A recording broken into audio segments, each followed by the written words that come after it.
Hello friends, Jaya classes channel में आपका स्वागत है। जया क्लासेस चैनल के माध्यम से इस समय आप पढ़ रहे हैं भूगोल, और भूगोल में आज आप देख रहे हैं खगोलिकी से संबंधित प्रश्न। चलिए हम देखते हैं अपने पहले प्रश्न को। हमारा पहला प्रश्न है, निम्नलिखित में से अब ग्रहों की सूची से किसको हटा दिया गया है? आपको ऑप्शन दिए गए हैं ए, बी, सी, डी। प्लूटो, वरुण, मंगल, शुक्र। किसे हटा दिया गया है ग्रहों की सूची से? तो ऑप्शन नंबर ए, प्लूटो। प्लूटो को अब ग्रहों की सूची से हटा दिया गया है। चलिए आगे देखते हैं। क्वेश्चन नंबर 2, निम्नलिखित में से किसे लाल ग्रह के रूप में जाना जाता है? लाल ग्रह की बात आते ही आपके दिमाग में आना चाहिए मंगल ग्रह। कौन सा ग्रह है? मंगल ग्रह। मंगल ग्रह को हम लाल ग्रह के भी नाम से जानते हैं। चलिए आगे बढ़ते हैं क्वेश्चन नंबर 3 की ओर। क्वेश्चन नंबर 3 है, निम्नलिखित में से कौन सा ग्रह सूर्य के सर्वाधिक समीप है? तो आप इसको याद रखें, ये सूर्य है और क्रम जो है इस प्रकार से है, बसपा। आप याद रखें, बसपा मतलब बुध,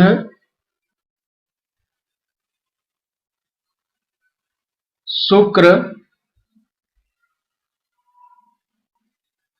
पृथ्वी, फिर मंगल, आगे बृहस्पति, फिर शनि। तो आप ध्यान दें कि सूर्य के सबसे निकट की बात की जा रही है। सूर्य के सर्वाधिक समीप कौन है? तो बुध है, ऑप्शन नंबर बी। चलिए आगे बढ़ते हैं। क्वेश्चन नंबर 4, चौथा प्रश्न है, पृथ्वी की जुड़वां बहन कहे जाने वाले ग्रह का नाम है? पृथ्वी की बहन या पृथ्वी की जुड़वा बहन, इस तरह अगर पूछा जाता है तो आप याद रखेंगे शुक्र को, ऑप्शन नंबर बी, शुक्र। शुक्र को ही पृथ्वी की जुड़वा बहन कहते हैं। क्वेश्चन नंबर 5 है, किसी वस्तु को पृथ्वी से चंद्रमा पर ले जाया जाता है तो उसका भार बढ़ जाता है, उसका भार घट जाता है, उसके भार में कोई परिवर्तन नहीं होता है, वह पूर्णतः भार रहित हो जाता है। तो पूर्णतः तो भार रहित नहीं होता बल्कि घट जाता है। क्या होता है? ऑप्शन नंबर बी, उसका भार घट जाता है। आगे बढ़ते हैं। क्वेश्चन नंबर 6, सूर्य की ऊर्जा उत्पन्न होती है किस प्रक्रिया के द्वारा? नाभिकीय विखंडन के द्वारा, आयतन के द्वारा, नाभिकीय संलयन के द्वारा, या ऑक्सीजन के द्वारा? तो सूर्य की जो ऊर्जा उत्पन्न होती है वो होती है नाभिकीय संलयन से। ये कई बार परीक्षा में क्वेश्चन पूछा गया है, बहुत इंपॉर्टेंट क्वेश्चन है और अक्सर पूछा जाता है परीक्षा में। चलिए आगे बढ़ते हैं क्वेश्चन नंबर 7 की ओर। क्वेश्चन नंबर 7 है, निम्नलिखित तिथियों में से किसमें दोपहर को आपकी छाया सबसे छोटी होती है? देखिए, आपके जब सिर के ऊपर बिल्कुल सीधे में जब होता है सूर्य, तो क्या होता है? छाया छोटी बनती है। 12 बजे दोपहर में ऐसा होता है। तो निम्नलिखित तिथियों में से किस में दोपहर को आपकी छाया सबसे छोटी होती है? तो देखिए, दिसंबर 25 और मार्च 21, जून 22, फरवरी 14। तो गर्मी में ही होगा। और जून 22 को क्या होगा? सबसे छोटी आपकी छाया बनेगी। चलिए आगे बढ़ते हैं क्वेश्चन नंबर 8 की ओर। क्वेश्चन नंबर 8 है, किसी पिंड का भार पृथ्वी तल पर सब जगह समान होता है, ध्रुवों पर सर्वाधिक होता है, विषुवत रेखा पर सर्वाधिक होता है और मैदानों की अपेक्षा पहाड़ों पर अधिक होता है। तो देखिए, किसी भी पिंड का भार जो है ध्रुवों पर सर्वाधिक होता है। ऑप्शन नंबर बी, ध्रुवों पर सर्वाधिक होता है। आगे बढ़ते हैं क्वेश्चन नंबर 9 की ओर। निम्नलिखित कथनों पर विचार कीजिए और उत्तर नीचे दिए हुए कूटों की सहायता से कीजिए।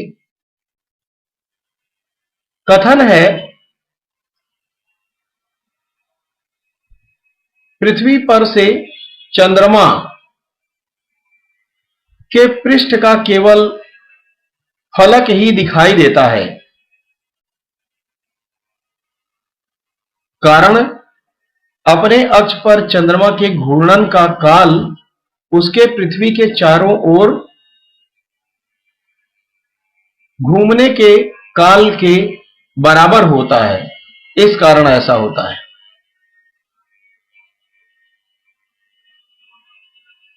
कूट क्या है? ए तथा आर दोनों सही हैं और आर ए का सही स्पष्टीकरण है। ए तथा आर दोनों सही हैं, परंतु आर ए को सही ए का सही स्पष्टीकरण नहीं है और ऑप्शन नंबर सी है, ए सही है किंतु आर गलत है, और डी है, ए गलत है किंतु आर सही है। तो हमारा जो ऑप्शन नंबर ए है, ए तथा आर दोनों सही हैं और आर जो है वो ए का सही स्पष्टीकरण है। तो देखिए, इस हिसाब से option number A right option है। मतलब पृथ्वी पर से चंद्रमा के पृष्ठ का केवल एक ही फलक हमें दिखाई देता है, एक तरफ का हिस्सा फलक हमें दिखाई देता है, पूरा नहीं दिखाई देता। अपने अक्ष पर चंद्रमा के घूर्णन का काल उसके पृथ्वी के चारों ओर घूमने के काल के बराबर होता है, ये सही है और इस हिसाब से देखा जाए तो option number A right option हो जाएगा। चलिए आगे बढ़ते हैं अगले क्वेश्चन की ओर। Question number 10। क्वेश्चन नंबर 10 है, एक कृत्रिम उपग्रह में विद्युत ऊर्जा का स्रोत क्या होता है? तो कृत्रिम उपग्रह, जो ऊपर उपग्रह भेजे जाते हैं, उनमें विद्युत ऊर्जा कहां से पैदा होती है, कैसे उसको मिलती है? तो आप ध्यान दें, ऊपर जो भी उपग्रह भेजे जाते हैं उनको जो विद्युत ऊर्जा प्राप्त होती है वो कैसे होगी? सौर से, सौर सेल से। तो इसका आप ध्यान रखेंगे, सूर्य की ऊर्जा से ही सौर सेल के द्वारा उसे ऊर्जा प्राप्त होती है। ऑप्शन नंबर ए। चलिए आगे बढ़ते हैं क्वेश्चन नंबर 11। सूर्य के लाल वर्ण का कारण है, सूर्य का जो लाल रंग हो जाता है किस कारण से हो जाता है?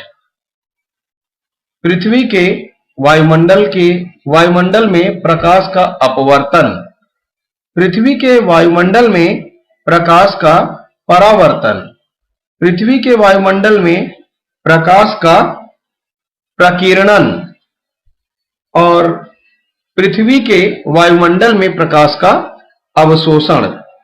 तो आप देख रहे हैं, सूर्य के लाल वर्ण का कारण क्या है? ये होते थोड़ा गलत हो गया है, ये नहीं होना चाहिए। सूर्य के लाल वर्ण होने का यहां होना चाहिए, होने का कारण है, किस कारण से होता है? पृथ्वी के वायुमंडल में प्रकाश के प्रकीर्णन के कारण होता है। Option number C. आगे बढ़ते हैं क्वेश्चन नंबर 12 की ओर। सूर्य के निकटतम ग्रह हैं, सूर्य के निकटतम ग्रह कौन सा है? सूर्य का सबसे निकटतम ग्रह कौन सा? ये तो मैंने आपको समझाया था अभी और फिर से ये क्वेश्चन आ गया है। ऑप्शन नंबर ए बुध। सूर्य के सबसे निकट कौन है? बुध। और ये बहुत इंपॉर्टेंट है परीक्षा में ये कई बार पूछा गया है। चलिए देखते हैं क्वेश्चन नंबर 13। हाइड्रोजन, हीलियम तथा मीथेन प्रमुख गैसें हैं जो विद्यमान होती हैं यूरेनस, नेपच्यून तथा प्लूटो पर, बृहस्पति, शनि और मंगल पर, यूरेनस, नेपच्यून और शुक्र पर, मंगल तथा शुक्र पर। तो देखिए हाइड्रोजन, हीलियम तथा मीथेन ये प्रमुख गैसें हैं और ये कहां होती हैं? बृहस्पति, शनि और मंगल तीनों पर जो है ये क्या है? विद्यमान है। Option number B. आगे बढ़ते हैं क्वेश्चन नंबर 14 की ओर।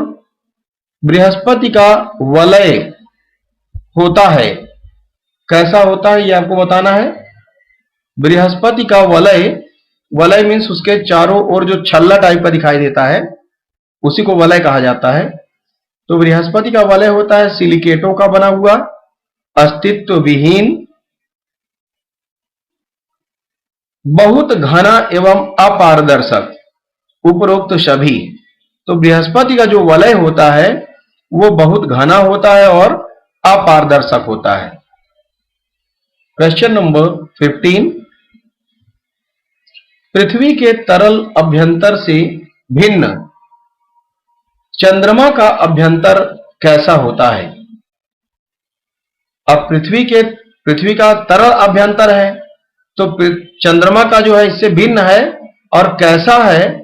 प्लाज्मा वाला, वाष्पशील गैस वाला, श्याम द्रव वाला या ठोस? तो ऑप्शन नंबर डी, ठोस होता है। कैसा होता है? पृथ्वी के तरल अभ्यंतर से भिन्न होता है चंद्रमा का अभ्यंतर और कैसा होता है? ठोस होता है। Option number D. तो आज की इस वीडियो में बस इतना ही। फिर से हम अगले वीडियो में इसी तरह के महत्वपूर्ण प्रश्नों के संग्रह को लेकर आएंगे और आपको समझाने का प्रयास करेंगे।